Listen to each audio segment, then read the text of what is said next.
Ohayo Sekai Good Morning World.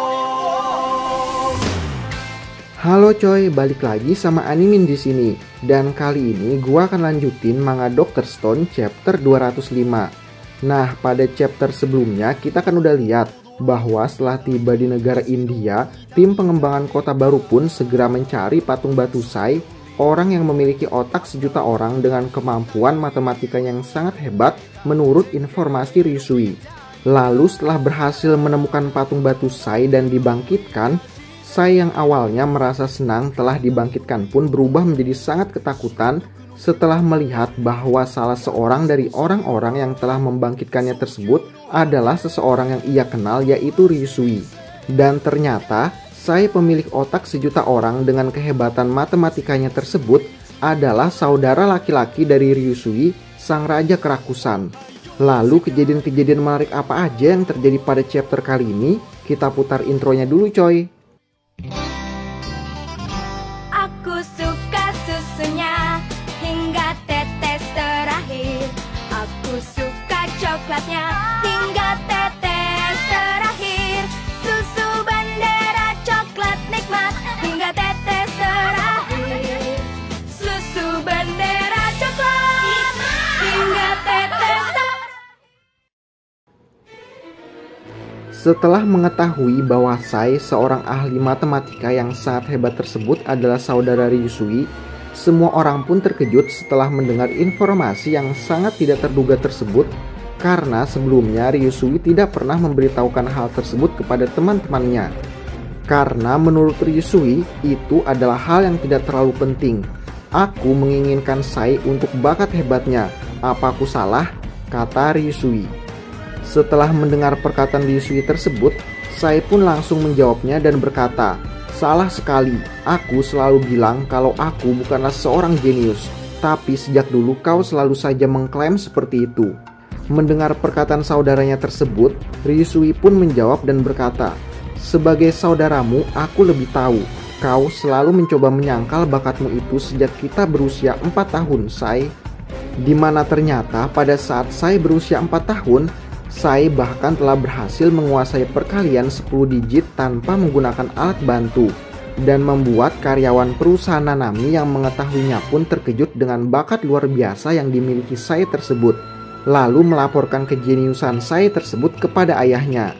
Tapi setelah mendengar perkataan Ryusui yang selalu memuji kehebatannya dalam bidang matematika, Sai juga terus menyangkalnya dan berkata, "Mental matematika itu tidak berguna. Sebuah komputer bisa melakukan perhitungan yang sama dalam sekejap, dan jika diberi waktu, semua orang di dunia ini pun akan bisa mengerjakan perkalian 10 digit sama sepertiku."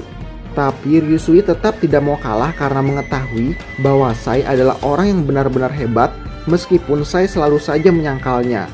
Ryusui pun berkata, "Walau apapun yang kau pikir, kau tak bisa menyembunyikan bakatmu yang sangat jelas di matematika dan sains. Itulah kenapa perusahaan Nanami, bukan, itulah kenapa aku sangat menginginkan kemampuanmu." Pada saat Sai kecil, para karyawan perusahaan Nanami yang telah mengetahui bakat Sai pun melaporkan hal tersebut kepada ayahnya dan berkata, "Tuan muda Sai sudah memiliki pemahaman pada aljabar linier, topologi, dan teori terapan." Mendengar laporan dari karyawan tersebut, ayah Sai pun berkata, "Bagus, suruh dia fokus pada matematika dan didik dia menjadi seorang analis perusahaan Nanami." Dan setelah difokuskan untuk mempelajari matematika untuk posisi seorang analis perusahaan Nanami di masa depan, pada suatu hari Sai pun menghilang dan bersembunyi untuk bermain video games. Tapi di saat semua orang berusaha mencarinya, tak ada seorang pun yang berhasil menemukan Sai kecuali Ryusui saudaranya. Setelah berhasil menemukan Sai, Ryusui pun berkata, "Kau ini bicara apa, Sai? Kenapa kau tak lakukan semuanya dan miliki semuanya? Inginkan saja semuanya. Apa aku salah? Main video games dan juga buat sendiri. Asah kemampuan matematikamu. Jadilah ahli matematika dan ambil alih perusahaan Nanami." Setelah mendengar perkataan saudaranya tersebut, Sai kecil tetap tidak memiliki ketertarikan sama sekali dengan perusahaan ayahnya tersebut, karena Sai hanya menyukai video games dan ingin membuatnya sendiri. Di masa kecil, bakat kerakusan Ryusui akan segala hal tampaknya telah muncul, dan tak jarang Ryusui yang selalu saja berkata kepada Sai, "Aku menginginkan kemampuanmu tersebut," meminta bantuan dari Sai saat Ryusui ingin membangun lintasan balap dan meminta Sai untuk menghitung jalur balapan yang paling optimal. Selain itu, Ryusui juga pernah meminta bantuan Sai saat Ryusui ingin membuat kapal layar dan meminta Sai menghitung dinamika aliran yang mempengaruhi layarnya. Namun Sai selalu saja kabur dari Ryusui dan berkata, "Tidak, sudah kubilang, aku bukanlah ahli matematika. Aku ini seorang programmer." Dan karena bakatnya tersebutlah, maka semua orang ingin mempekerjakan Sai. Jadi Sai memutuskan untuk meninggalkan perusahaan Nanami dan Ryusui lalu kabur ke universitas di India untuk bisa mengasah kesukaannya, yaitu mengcoding atau membuat program. Tapi setelah melihat bahwa saat ini dia sedang berada di dunia batu di mana tidak ada yang namanya komputer untuk bisa mengcoding, Sai pun terlihat kehilangan semangatnya dan berkata kepada Senku, "Berapa lama waktu yang dibutuhkan untuk mencapai komputer modern kembali dari dunia batu ini?" Dan setelah mendengar pertanyaan dari saya tersebut, Senku pun menjawab, "Semikonduktor itu seperti neraka. Kau tahu, bahkan neraka pun masih bisa dilalui. Tapi untuk saat ini membuat komputer itu mustahil dan tak diragukan lagi. Kira-kira butuh 5 tahun atau mungkin 10 tahun lagi." Dan setelah mendengar jawaban Senku tersebut, saya yang merasa tidak berguna pun berkata, "Lalu kenapa kau membangkitkan orang sepertiku?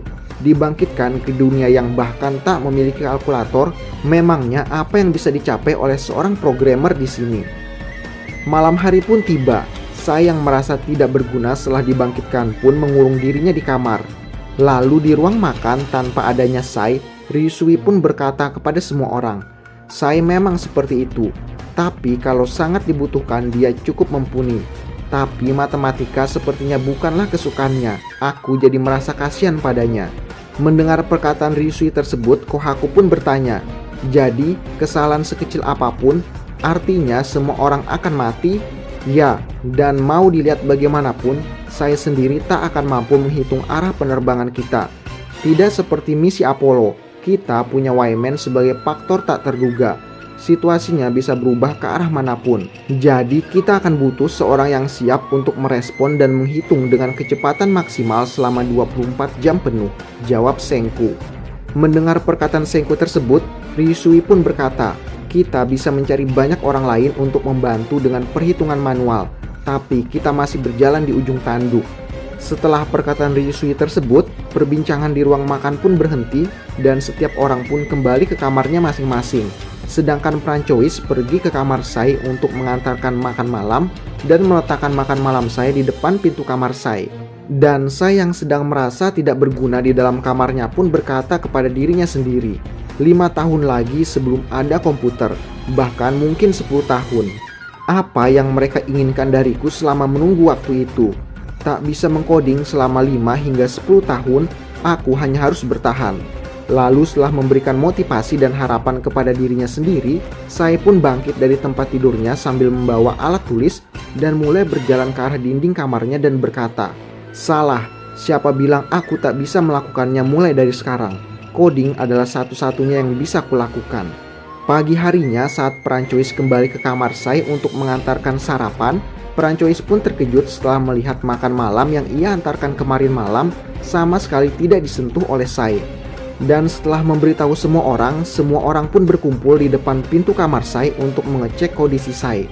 Dan saat Gen mencoba membuka pintu kamar Sai, ternyata Sai sedang menulis program di dinding kamarnya semalaman penuh hingga membuat seluruh dinding kamarnya dipenuhi dengan kodingan. Bahkan setelah melihat kodingan yang dibuat Sai tersebut, Senku pun berkata, "Bahasa mesin, cara paling langsung untuk berbicara dengan komputer, dan bahasa pemrograman yang paling kuno." Dan kalau dilihat dari bahasa pemrograman yang ditulis Sai tersebut, tampaknya Sai menggunakan bahasa paling kuno seperti kata Senku barusan. Salah satu bahasa pemrograman yang paling sulit yaitu hex code, di mana bahasa pemrograman dari hex code ini hanya menggunakan angka 0 sampai 9 dan huruf A sampai F. Dan setelah menyadari ada seseorang yang masuk, saya pun langsung panik. Tapi karena semua orang telah masuk dan melihat langsung semuanya, saya pun menjelaskan dan berkata, jadi aku berpikir, bahkan kalau dunia ini tak memiliki komputer, yang bisa kulakukan untuk saat ini adalah menulis coding untuk nanti. Setelah mendengar perkataan saya tersebut, Sengku pun bertanya kepada saya, tak ada yang bisa membaca semua ini, jadi inikah yang namanya programming? Lalu yang kau tulis tersebut adalah coding untuk apa? Mendengar pertanyaan Sengku tersebut, saya pun menjawab, ini adalah coding untuk video games Dragon Quest. Mendengar jawaban dari saya, Sengku pun langsung terkagum, lalu Ryusui pun bertanya kepada saya, maksudmu, walau seberapa primitifnya pun mesinnya, codingmu ini bisa menciptakan sebuah dunia di dalam komputer? Ya, benar, itulah coding, jawab saya. Dan setelah mendengar jawaban dari saya yang memuaskan, tiba-tiba Sengku pun tertawa, lalu berkata, kalau begitu, perubahan rencana. Sai, dengan kemampuan hebatmu, kita bisa berperang dengan komputer kuno. Jika kau bisa membuat sebuah game, kau pasti juga bisa membuat roket terbang. Ini adalah inti teknologi manusia, puncak tertinggi dari karya ilmiah. Benar, dunia batu ini akan mendapatkan komputer. Lalu setelah mendeklarasikan tujuan berikutnya untuk membuat sebuah komputer dari Sengku, mampukah tim pengembangan kota baru membangkitkan kembali komputer di zaman batu ini? Nah, itu dia coy, manga Dr. Stone chapter 205. Penasaran sama kisah selanjutnya? Kita lanjut ke chapter berikutnya aja ya coy. Terima kasih sudah menonton video kali ini. Jangan lupa like, komen, dan subscribe.